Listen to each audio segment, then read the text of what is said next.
சொல்ல ஆசைப்படுவது ஒன்னே ஒண்ணுதான், எது உங்களுக்கு பயனளிக்குமோ அதை படிக்க வேண்டும் என்று தயவு செய்து நினைக்காதீர்கள். படிக்கிற எல்லாமே பயனளிக்கும். என்னமோ படிங்க, என்னமோ படிங்க. ஏன் உங்களை எல்லாம் படிங்கன்னு சொல்றேன் அப்படின்னு கேட்டா, உங்களுடைய நேரத்தை திருடுவதுதான் இந்த உலகத்துடைய மிகப்பெரிய திருட்டு. இன்னைக்கு பணத்தை திருடுவது திருட்டே கிடையாது.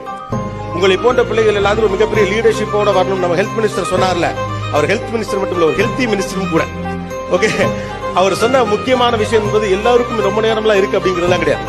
நான் ரொம்ப சின்ன பிள்ளையா இருக்கிறப்ப கலைஞர் அவர்களோடு ஒரு இன்டர்வியூ கிடைப்பதற்கான வாய்ப்பு இருந்தது. நான் அப்போ அவர்கிட்ட கேட்டேன், நீங்க என்ன முதலமைச்சரா இருக்கிறீங்க, நீங்க பொலிட்டிக்கல் இஷ்யூஸ் எல்லாம் ஹேண்டில் பண்றீங்க, இதை பண்றீங்க அதை பண்றீங்க, 10வது உட்காந்து படத்துக்கு கதை வசனம் வேற எழுதுறீங்களே, இதெல்லாம் உங்களுக்கு எப்படி நடக்குது? உங்களுக்கு மட்டும் 24 மணி நேரம் இருக்கா, 44 மணி நேரம் இருக்கா அப்படின்னு நான் கேட்டேன்.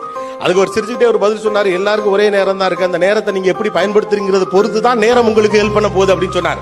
How we are going to use our time. So the world is trying to steal your time from பல்வேறு விஷயங்கள் அது உங்களிடம் திருடும். இணையத்தின் வழியாக திருடும், தொலைக்காட்சி வழியாக திருடும்,